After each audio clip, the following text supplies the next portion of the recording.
Good morning. मी Swati Kadam flying Rani या माझ्या यूट्यूब चॅनलमध्ये तुम्हा सर्वांचं खूप स्वागत करते. मुंबईमध्ये गणेशोत्सवाला सुरुवात झाली आहे आणि तशाच एका मंडळामध्ये मी आज तुम्हाला घेऊन जाणार आहे. आज हा व्हिडिओ स्किप करू नका, पूर्ण एंडपर्यंत बघा. आणि अजूनही जर तुम्ही माझ्या चॅनलला सबस्क्राईब केलं नसेल तर सबस्क्राईब करा. फ्लाइंग राणी. चला तर बघ माझ्यासोबत वेगवेगळे गणपती बाप्पा बघायला. Let's set go.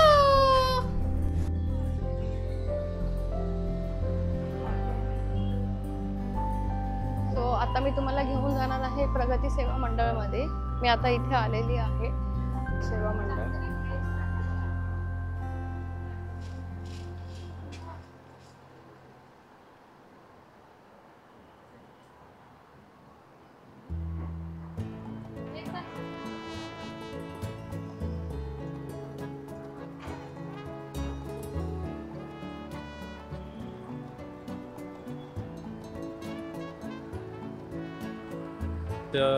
मूर्तीची उंची आहे 24 फूट.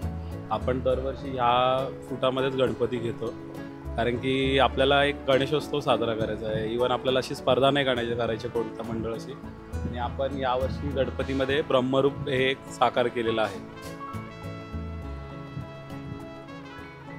प्रत्येक वर्षी वेगवेगळं असतं का? हो हो.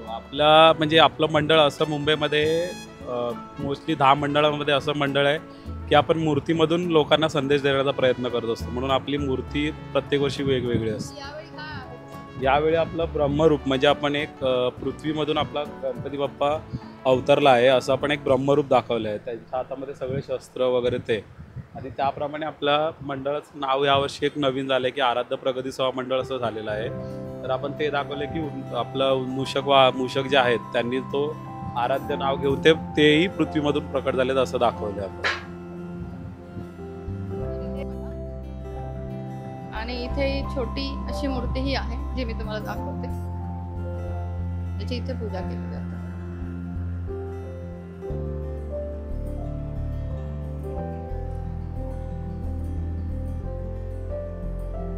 भाविकांचं सुरूच आहे इथे दर्शन. आहे काळा चौकीचा महागणपतीला. तर आपण इकडच्या अध्यक्षांशीच बोलूया या गणपतीची काही वैशिष्ट्य. नमस्कार. मला सांगा की काळा चौकीचा महागणपतीला किती वर्ष सुरू आहे? 69 इयर्स चालू आहे. आणि ही किती फुटाची मूर्ती आहे? ही 24 फुटाची. ही 24 फुटाची मूर्ती आहे. तर या मूर्तीची खासियत काय, म्हणजे इतकीशा गल्लीमधून तुम्ही मूर्ती वगैरे तिथे नेता आणि स्थापना करता, त्याविषयी काही सांगा. आपली एवढा म्हणजे आपल्या पूर्ण मुंबईतली आपली एकमेव मूर्ती आहे की जेवढ्या छोट्या गल्लीतनं आतमध्ये जाते. ही 24 फुटाची जी मूर्ती आहे याचं एक आपल्या चाळीचं 8 फूट रुंदी आपली चाळ आहे. याचं मेजरमेंट आपण मूर्तिकाराला देऊन ठेवतो. मला मूर्तिकार त्या हिशोबाने ती मूर्ती आपली साकारतो. मग ते बघण्यासाठी खास फक्त आतमध्ये कसे येते आणि बाहेर कसे येते बघण्यासाठी लोक येतात. तर मूर्ती तुम्ही इथे स्थापना करता का कुठून तुम्ही तिथे ऑर्डर करून मूर्ती बनवता? मूर्ती कुठून घेते? बनवतो आपण. आपले मूर्तिकार सिद्धेश दिगोळे, जे सुप्रसिद्ध मूर्तिकार सिद्धेश दिगोळ्यांकडे आपली मूर्ती असते. म्हणजे परेल वर्षावरनं आपण इथे आणतो. ठीक आहे, मग आता आपण जाऊया गणपती बाप्पाचं दर्शन घेऊया. चला, थँक्यू.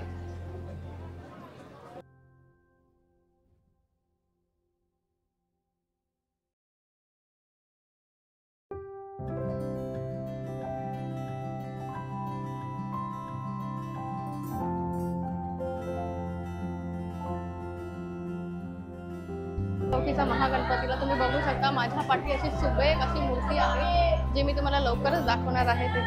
आणि ही आहे ती छोटीशी मूर्ती ज्याची प्रतिष्ठापना केली जाते. हे बघा. आणि ही कमळाच्या फुलातून अशी छान डेकोरेशन केलेली आहे जी मी तुम्हाला दाखवते.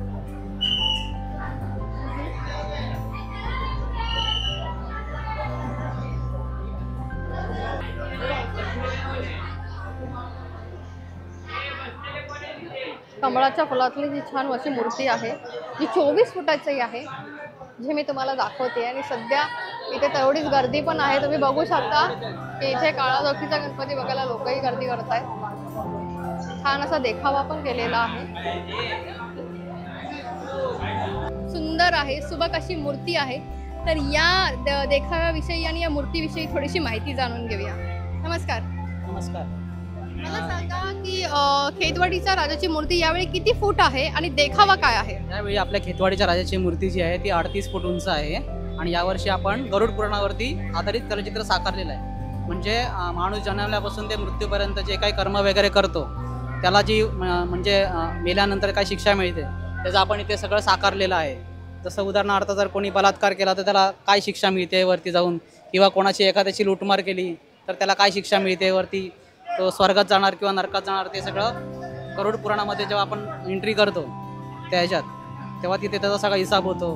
त्याचं आपण सगळं इथे दाखवलेलं आहे इकडे. म्हणजे राक्षस वगैरे लोक पैशासाठी लोकांना फसवण्याची शिक्षा तिथे दिलेली आहे. मृत्यूनंतर आपल्यासोबत काय काय होतं इथे, पापी लोकांना नरकात खेचून घेऊन जाताना हे राक्षसगण आहेत ते मला इथे दिसतं की पापी लोकांना नरकात खेचून घेऊन जाताना आहे. परत मृत्यूनंतर पैशासाठी लोकांना फसवण्याची शिक्षा आहे.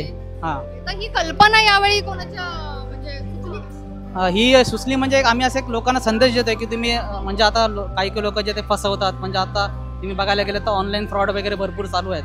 तर आपण एक लोकांना चांगला संदेश देण्याचा मेसेज केला आहे की तुम्ही लोकांना फसवू नका, जे काय असेल ते तुम्ही तुमच्या मेहनतीने करा. त्याच्या हिशोबाने आमच्या डोक्यात असा कॉन्सेप्ट आला की लोकांना काहीतरी एक चांगला संदेश द्यावा म्हणून. आणि मूर्तीविषयी काय सांगाल? मूर्ती किती फूट आहे आणि मूर्तीमध्ये काय देखावा आहे? मूर्ती आपली 38 फूट आहे.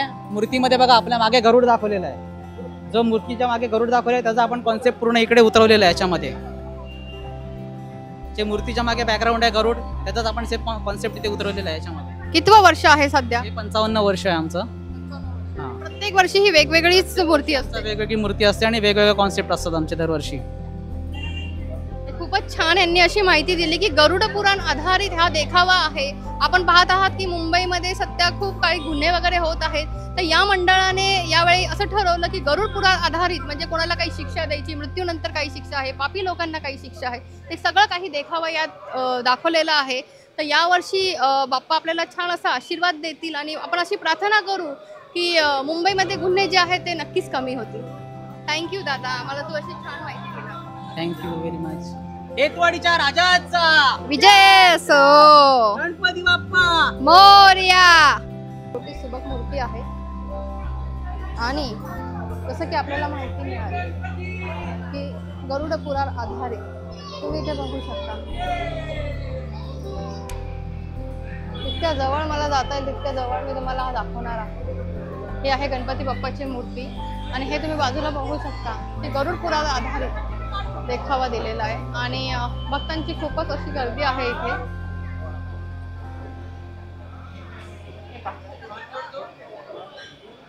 इथे आहे जन्म मृत्यूचे चक्र, गरुड पुराण, निरपराध लोकांची हत्या करणारी मिळणारी शिक्षा. तर गरुड पुराणामध्ये जे जे काही मेन्शन केलेलं आहे ते सगळं यांनी या देखाव्यामध्ये दिलेलं आहे. तर बाप्पा अशीच कृपादृष्टी मुंबईकरांवर ठेव आणि काही संकट आली तर ती तू लवकर दूर नष्ट कर, हीच आमची प्रार्थना आहे. हे आहे खेतवाडीची 7वी गल्ली च्या राजामध्ये.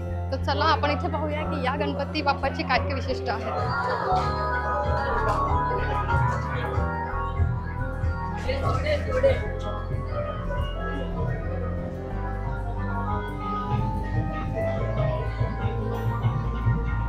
सातवी गल्ली बाप्पांच्या इथे. तर माझ्यासोबत काही अध्यक्ष आहेत आणि त्या आपल्याला या गणपती बाप्पाची काही माहिती सांगणार आहे. नमस्कार. नमस्कार. मला सांगा की यावर्षी बाप्पाची मूर्ती किती फूट आहे आणि देखावा काय आहे आणि या बाप्पांची वैशिष्ट्य काय आहे? ॲक्च्युली यंदाचं वर्ष म्हणजे 75वा अमृत महोत्सवी वर्ष आहे आणि यावर्षी आम्ही म्हणजे नेहमीप्रमाणेच आमची उंच मूर्ती असते. यावर्षी ठळक अशा वैशिष्ट्य म्हणजे आम्ही राजहंसावर आरूढ अशी मूर्ती, उंच मूर्ती आणलेली आहे आणि ती 28 फूट उंच आहे ती मूर्ती. आणि या म्हणजे यंदाचं म्हणजे आम्ही ते डेकोरेशन ज्या पद्धतीचं केलं आहे ते पूर्णपणे राजहंस म्हणजे आपलं इंद्रमहल कसा असतो त्याप्रमाणे आम्ही गजमहल बनवलेला आहे, गणेश महल असा. गणेश महल. गणेश महल. हा. आणि कितवं वर्ष आहे बोलला? 75वा अमृत महोत्सवी वर्ष. अमृत महोत्सवी वर्ष. हो, हो. तर इथे तुम्ही पाहू शकता की ह्यांनी इथे महल बनवलेला आहे जसं ते बोलतायत ते बघा. आणि मूर्ती कशावर आहे? राजहंसावर. ही बघा राजहंसावर मूर्ती आहे. 5 उंदरांचा रथ आणि म्हणजे राजहंसाला 5 उंदरांचा रथ खेचत आहे आणि त्याच्यावर आरूढ अशी गणेशाची मूर्ती आहे. जसं त्यांनी मेन्शन केले इथे 5 उंदरांचा रथ आहे हे बघा. तर खूप अशी सुबक अशी छान मूर्ती आहे. आणि एक ठळक वैशिष्ट्य म्हणजे आम्हाला मी सांगू इच्छितो तुम्हाला की तुम्ही इकडे संसद भवनमध्ये जसा मोदीजींनी राजदंड घेतलेला तसा आम्ही यावेळेस म्हणजे आमच्या गणरायाच्या हातामध्ये राजदंड आमच्या मूर्तिकारांनी देण्याचं ठरवलं. अच्छा. तर त्या हिशोबाने ती मूर्ती अजूनच सुबक झालेली आहे. हो हो हो, खरंच खरंच मूर्ती खूपच सुबक दिसते आणि तुम्ही खूप अशी छान माहिती दिली आमच्या व्ह्युअर्सला. सो त्याबद्दल धन्यवाद. धन्यवाद धन्यवाद धन्यवाद. गणपती बाप्पा मोरया. मंगल मूर्ती मोरया. कोतवाडीच्या मोर्याचा विजय असो. केलं जसे 5 मूषक आहेत.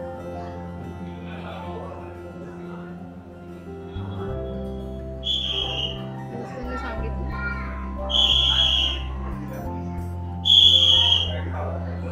खूपच अशी उंच मूर्ती आहे. मला पूर्ण कॅमेरा असा करावा लागतोय पण खूप छान आहे. आणि इथे तुम्ही बघू शकता की छोटी अशी बाप्पाची मूर्ती आहे जिथे पूजा वगैरे केली जाते. असंच माझ्यासोबत राहा आणि आपण जाऊया आता पुढच्या व्हिडिओ. चला माझ्यासोबत आलेली आहे खेतवाडीचं सुख करताना. तर या गणपती बाप्पाची काही खास वैशिष्ट्य आहे, देखावा आहे, तर आपण ह्यांना विचारूया.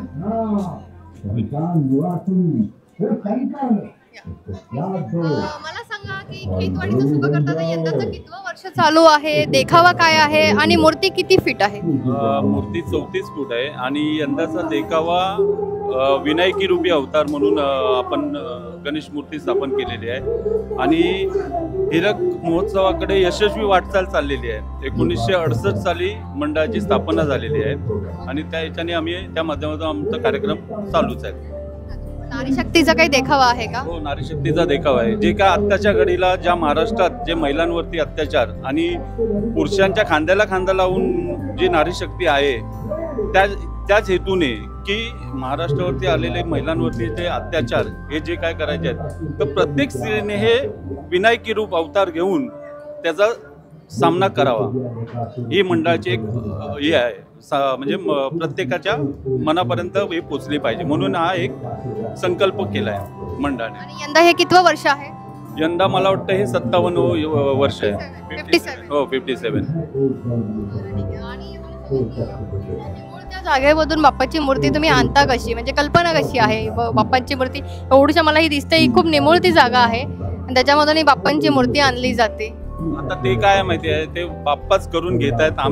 आम्हाला ती ट्रॉली घेऊन यायची आहे आणि ती त्या याच्याने येते, बस एवढंच आपण सांगू शकतो. आणि विसर्जन करताना ही तशीच मिरवणूक काढली जाते. अशीच मिरवणूक केली जाते. तर आपण बाप्पाच्या चरणी यावर्षी हीच मनोकामना करूया की मुंबईवर जे काही संकट वगैरे आलं असेल ते बाप्पा लवकरच दूर करतील. हा, हीच आपण गणपती बाप्पाला प्रार्थना करू. ओके, गणपती बाप्पा मोरया. मंगल मूर्ती मोरया. खेतवाडीचा सुख करताना. जय असो. चला आता बाप्पांना बघायला जाऊया. खूप छान अशी विनायकी अवतार बाप्पांची मूर्ती आहे आणि आता थोड्याच वेळात देखावा सुरू होईल. आपण पाहूया देखावा. सम्राट खेतवाडी 6वी गल्ली सार्वजनिक गणेशोत्सव मंडळ, जसं तुम्ही माझ्या पाठी पाहू शकता. तर आता आपण थोड्याच वेळात त्याचा देखावा बघायला जाऊया आणि इकडच्या अध्यक्षाकडून थोडीशी माहिती विचारूया. हे आहे मुंबईचा सम्राट खेतवाडी 6वी गल्ली म्हणूनही हा सार्वजनिक गणेशोत्सव म्हणून मंडळ म्हणून ओळखला जातो. आणि छान असा पंढरपूर इथे उभारलेला आहे.